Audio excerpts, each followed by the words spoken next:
ever since I started doing this, I felt a genuine shift in my brain. Maybe this is familiar to you. You sit down with a book and a cup of tea, ready to take some cozy time reading, and then no, my hand slipped. And now I'm spending an hour scrolling on TikTok and Instagram. And now your brain is so overloaded with information and dopamine that you can't even remember or concentrate on what you read and how it made you feel. Oh no. I'm definitely not talking about personal experience. One of the best ways to remedy this is annotating and making notes on the books that I read. I think this should count as a legitimate hobby, okay? I really like taking notes. I like to write in my books. I like to use sticky tabs. It forces me to slow down, and therefore I do genuinely see it as an act of self-care, a hobby that I do for me. And if you're wondering, oh, but how do I even make time for all of this? What if I don't want to ruin my book by writing in it? And of course the eternal question, what do I even write down at all? Don't worry. We're gonna cover all of that. Step 1 of successfully annotating happens before we even start putting the pen down on paper, and that is to reset your brain. This is for all of you who are thinking, oh, I want to read more, I want to make more notes, but I just don't have the energy to do so. This used to happen to me all the time, where I'm so tired or so overloaded that all I have energy for is to just land on the couch and just scroll on social media for an hour or longer. Until I learned this, just because your brain is tired doesn't mean that the only thing that it can do is go on your phone. Going on your phone is actually not very restful. You're just overstimulating your brain further and you get stuck in it. If you are tired, but you want to spark your brain into actually sitting and reading, or honestly doing any activity that you want to do, I like to do what I call a little brain reset, aka actually letting your brain rest first. Examples that I use: 1, just take a quick nap. Even just laying down on a bed in a dark room can really do wonders for a tired brain. Meditate. This one especially helps me if I'm overwhelmed or stressed or thinking too much. Just sitting down with a cup of tea helps me land in the moment and not get caught up in my thoughts. Or do some very simple exercise. I like to go for a quick walk. I've also been really into bouldering lately, and that has been like such an amazing way to actually clear my mind in a way that scrolling on Instagram never could. And it helps me get rid of excess energy. Doing any of these things for a short amount of time does way more for my brain and for my tiredness than going on my phone all evening could ever do. And if you're a little scared by these ideas of like meditating or just sitting down, if the idea of this stillness makes you a little anxious, I recommend just using a guided meditation where someone talks you through it. For this, I recommend using Headspace, who's also the sponsor of today's video. I mostly love doing meditations at the end of my workday or an otherwise stressful day. So take a moment just to get comfortable. I tend to get like really up in my head and completely out of my body, and I tend to get caught in these like thought spirals. And just sitting down, doing a guided meditation really helps me just clear my mind, and it stops me from reaching for that quick fix of going on social media. And then after that, I find myself actually having the energy to read a book, go to a friend, cook a nice meal. And Headspace has so many options for guided meditations. It's just a really great way to find some time for yourself and help you balance the weight of everyday life. They've personalized recommendations, guided meditations, even guided meditations for going on walks. To me, it's been really helpful in just making a common habit out of meditation. And just 10 days of using Headspace has been proven to decrease stress and increase overall happiness. And by using my link in the description or scanning the QR code on the screen, you can start using Headspace for free for 60 days. So click that link in the description and see how Headspace might be helpful for you. Okay, now that we have calmed down and gotten in the mindset of reading, let's go to step 2, and that is I just want to have a little chat about note-taking, the note-taking philosophy that I have. Like, what do you even write about? And what if you don't want to ruin your book? Is note-taking becoming performative on social media? Let's start with the internal question. What do I even write down? Joan Didion, the famous cultural critic and writer, talks about note-taking in her essay On Keeping a Notebook. She has this really interesting view on note-taking where she says it's not about accuracy, it's about representing how she felt in the moment. She says perhaps it never did snow that August in Vermont. Perhaps there never were flurries in the night wind. And maybe no one else felt the ground hardening and summer already dead, even as we pretended to bask in it. But that was how it felt to me. And it might as well have snowed. Could have snowed. Did snow. How it felt to me, that is getting closer to the truth about a notebook. Now, I'm not sure if I could ever take notes in such a, I guess, magical, realistic way, but I do think it's a perfect example of how note-taking is just for you. She says, your notebook will never help me, nor mine you. You don't need to sound smart, you don't need to write a treatise in the margins of your novel. The notes are just to look back later and remember, oh, that's what I thought. Oh, that's what I felt. A sentence that has really helped me writing is the sentence, writing is thinking. You're probably thinking while you're reading a book, I hope. If you write down what you're thinking, there you go. You're writing. You're doing it right. Joan Didion says, my first notebook was a big 5 tablet, given to me by my mother with the sensible suggestion that I stop whining and learn to amuse myself by writing down my thoughts.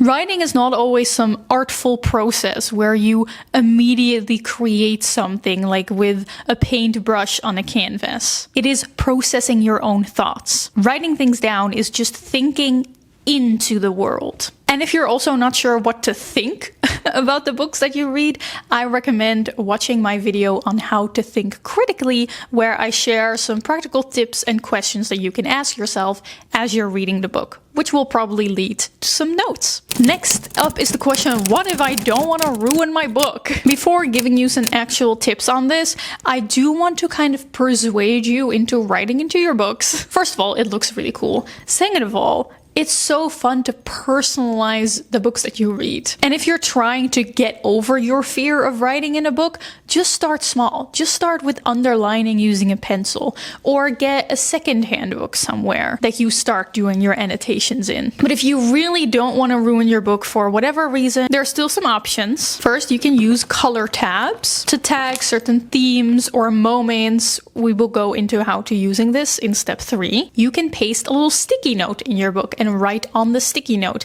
There even are such things as clear sticky notes that you can also use to highlight on, so you don't have to actually write in the book itself. And of course, if you have borrowed the book or you are listening to an audiobook, there is always the option of making your notes outside of the book, like in a reading journal or digital note-taking, which, just like the other things, we will be talking about later in this video. But Leonie, you say, how do I annotate without seeming performative? Okay, nowadays on the internet, some people think that some of us are being very performative and over the top with our annotating. People are saying it's only for the aesthetics. And to that I say, so what? I'm sorry, how did these people make notes in uni?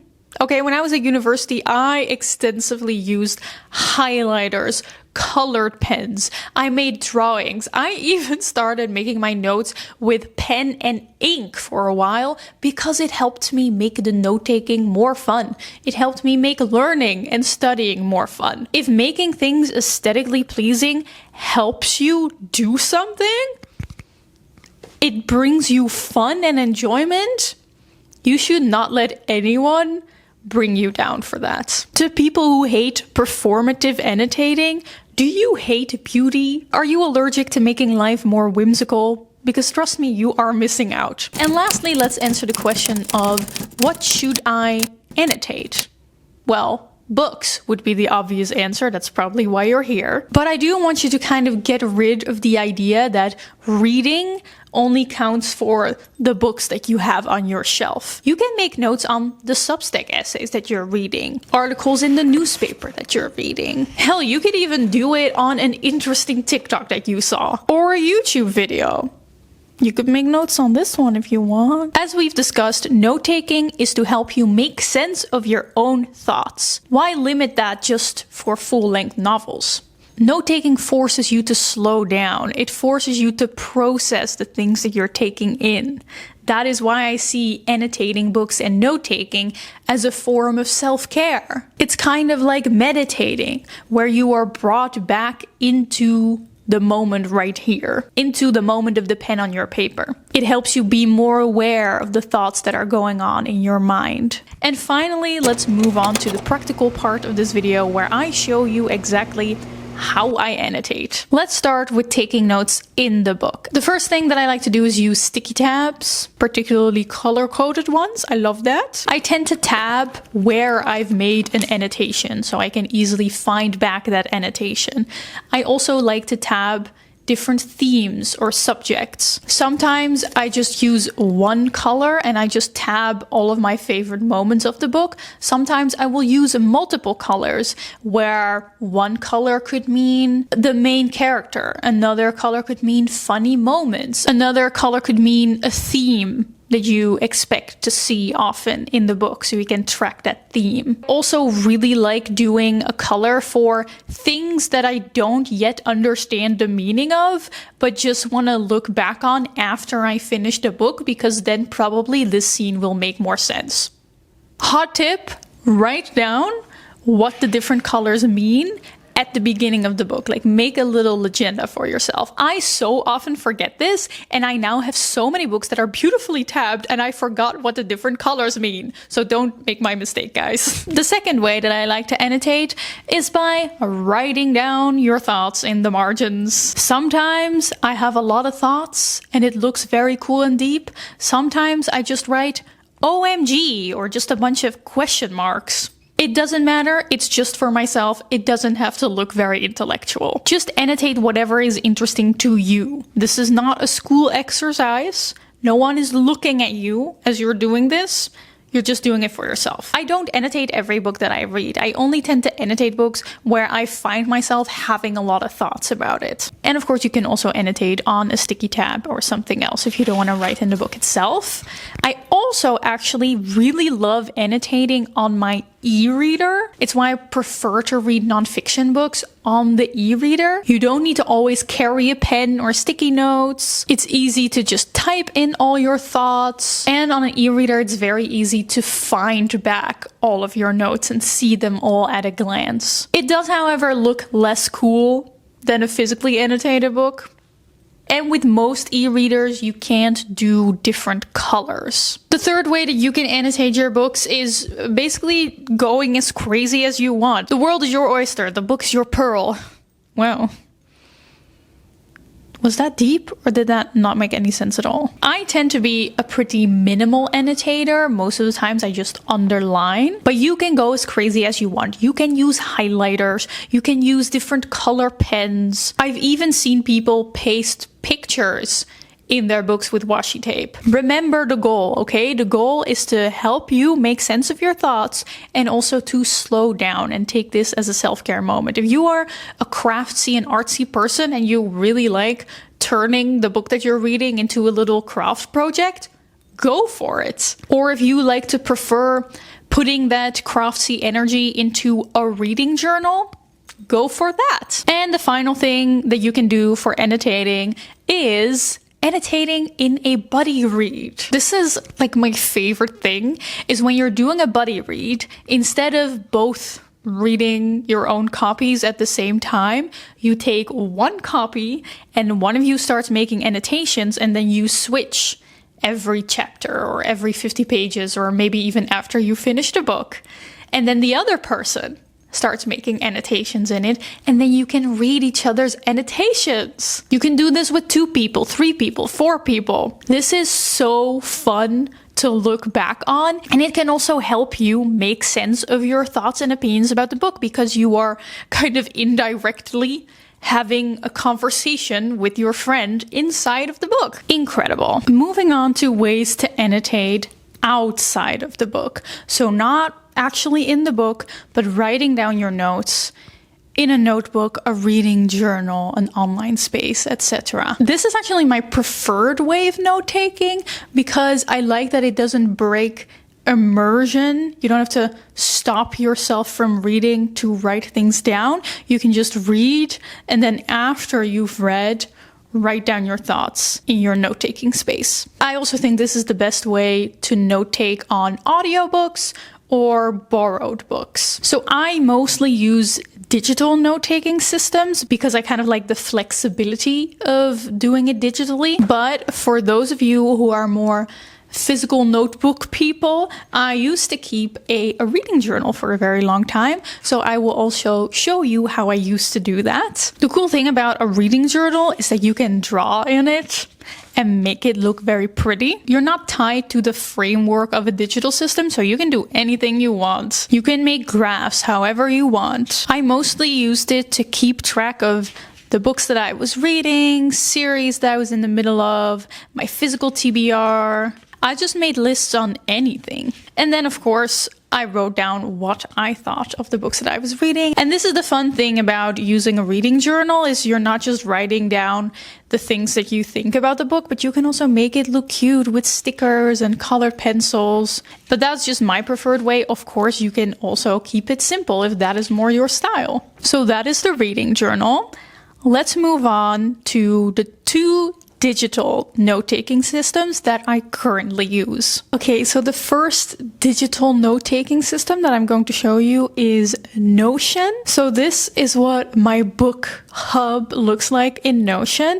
I have another video that I will link in the description describing all about how I created this page and how I created this tracker of everything I read.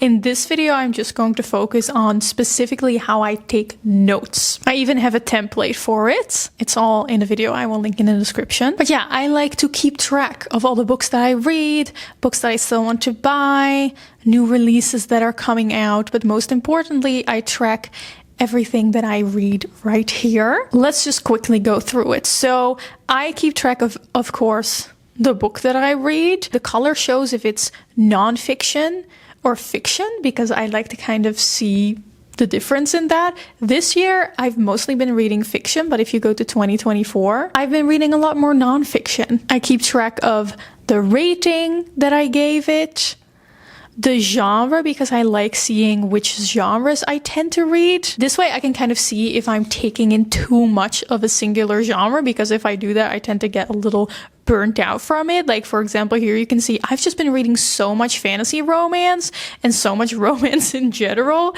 that I realized I need to take a break from that genre. I keep track of when I finished it, and I also like to keep track of which format I read it in. Like, did I have a physical book, an ebook, an audiobook, or if I lent the physical book from a friend or from a library. And the most important thing, I can always click on this book and it opens to a separate page with all of the information here, and then just all of my notes. I just like to have a digital space where I can write down all of the thoughts that I have about a book, because sometimes, the margins aren't big enough. Writing in the book is nice if you want to underline, if you want to focus on quotes, if you have little margin thoughts.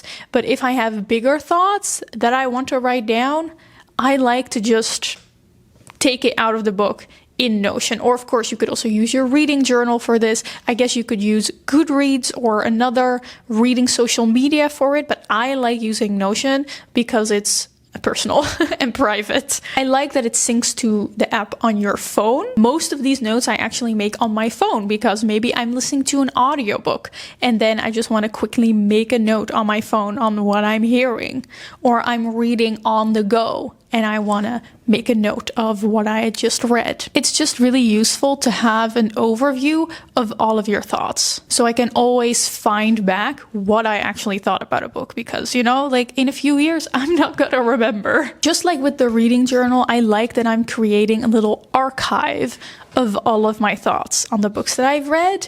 And in terms of what I write down, it can be a really simple thing like, this book is very philosophical and introspective, gorgeously written, OMG, she knows how to use the exact right words for everything. Sometimes I will write down the character names, like here I have Isabel, and then my thoughts on her, the writing style, that I think is gorgeous, but also a bit detached. This is not like a full written essay. These are just kind of disjointed thoughts that I have, and you can always work them out more later if that's what you want. I tend to keep it like as low effort as possible, and you also don't have to say anything about every book that you read. Like, a lot of these books don't really have notes. And that's fine. No one's forcing you to make notes. Like, you're doing this for yourself. So this is my main digital note-taking system that I mostly use for fiction. I have another note-taking system specifically for non-fiction. So non-fiction books or essays or even other media that I take in. When it comes to note-taking on essays and nonfiction, there's kind of two goals that I have. One, I want to actually remember what it says, because my memory is a sieve. Making notes on it, as in like writing down what you've learned, making little summaries, or sometimes even just writing down the page number of a page that had a really interesting information, is my way of actually remembering what's in the book. And, well, not actually remembering what's in the book, but more so being able to find it back easily. And the second thing is to also, just like with fiction, write down my thoughts on that thing that I've read. And then maybe even connecting ideas from different things that I've read, so that I can then form my own thoughts, my own ideas on those topics. And this is like a perfect example of actually processing what you read instead of just passively taking it in. You can do that with whatever system you would like, but my preferred system for this is Obsidian. So the cool thing about Obsidian is that it links together all of the notes that you've taken based on the tags that you give it. It's kind of like creating your own little Wikipedia page, where in every note you take, you can link to another note that you have. For example, here you can see all the little notes that I've written that have something to do with feminism or something to do with themes of individuality and community. I'm just going to show you how I use Obsidian to take my notes. If you want to know how to actually set up your Obsidian, I got this idea from an amazing video by Anna Howard, who, by the way, I absolutely recommend you watch her videos. I'm like obsessed with all of her videos, and she has a video about digital gardening, which is basically what we're doing here with Obsidian, where you actually try to take notes and process all of the information that you're taking in from the internet. So I will link that video in the description as well if you want to know more about Obsidian and how to set it up. But here's an example of how I use it to make notes on essays or nonfiction books, but you can even use this for fiction books. The point is that I use Obsidian to like create my own thoughts and ideas and link them to other things, whereas a reading journal or Notion I use more to just kind of make reviews, you know? This is more like I'm focusing on ideas. I think one of my best examples that I can give is I read Notes on Camp by Susan Sontag, the essay. I make a note for that. I just write down what it's called. I give it tags. You can create these tags yourself, just kind of based on what you tend to write about. So obviously I gave it a tag camp. It has something to do with authenticity. It had something to do with aesthetics. It also had something to do with like images that we create of ourselves. And then here it's just my summary of what she writes, with quotes that I liked and just personal paraphrasing of the things that she said. But of course, oftentimes when you're reading something, it sparks ideas in you. It sparks thoughts in you, and those thoughts become new notes. For example, this essay is on camp, which is kind of a way of looking at art, a certain lens that you can use to look at the world. This article comes from the 60s, I think. So I just thought to myself, okay, how can we use this camp lens to look at the internet? And I wrote down my thoughts on that. It actually got pretty long. And now these two notes are linked to each other. Also, and you may know this if you watched my video about performative reading, since the essay on camp focuses a lot on inauthenticity and performance of the self, it really reminded me of this video that I was writing at the time about people who are reading performatively. So I thought to myself, oh, how can we use this idea of camp and apply it to this trend of like critiquing performative reading? And so I wrote a note about that. Maybe performative reading is camp. And I just wrote down my thoughts on that. I linked not only to Notes on Camp by Susan Sontag, but also to Poser Ethics by Rain Fisher Kwan, which is another essay that I had read and also have made a summary of. And this way you are kind of linking different things that you are reading together and also creating a clear delineation between the information that you are taking in and then your own thoughts, your own ideas that you are creating. And if you are thinking right now, oh, but I don't really have that many thoughts on the things that I read, you probably do. Trust me, because I used to think that too. I used to think I have nothing to write down, I have nothing to say, until I actually started writing the things that I was thinking down, and I realized, oh, if I just take the time to slow down a little and actually write down what I'm reading and write down my thoughts on them and just start typing away, suddenly I realize I do have thoughts and I do process these things. Now, those notes were pretty extensive. I'm not always that extensive. Like, for example, The Right to Sex is an essay that I read, but I made the notes on my e-reader in a similar way that I showed you earlier in this video, but I still just made a little source in my Obsidian for it, because then when I write other things, I can link to that. Ever since I started doing this, I felt a genuine shift in my brain, because I realized writing things down and making little summaries, making notes on what you're reading takes time, obviously. And I very quickly realized, oh my gosh, I am so overwhelmed by all the things that I'm taking in all day long. I can't make notes on all of that. I don't have time to make notes on all of that. You may also be thinking to yourself, but Leonie, I don't have time to make notes on everything that I'm taking in. That's what I realized too. And that's when I also realized, oh wait, maybe this is a sign that I am taking in too much at a too quick speed. It all comes back to what I said at the beginning of this video, is that annotating and making notes forces you to slow down so you can actually process what you are reading. And once you start doing that, you very quickly start realizing, whoa, normally in my day-to-day life, I am taking in way too much information. I cannot keep up if I tried to annotate all of that. I could not keep up if I tried to process all of that. And that is a sign that you are taking in too much. Maybe it feels very productive to take in so many things, like a high number of essays and books and podcasts and whatnot. But if you're not actually processing any of that, then what is the point? That is the power of note-taking. It makes you more mindful of the information that you are bombarding yourself with. You become way more conscious about your own ideas. And you can create this cool looking graph that is 100% a contributing factor to my motivation to make notes, because I just want to fill out my cool graph. A lot of information. Hope you took notes.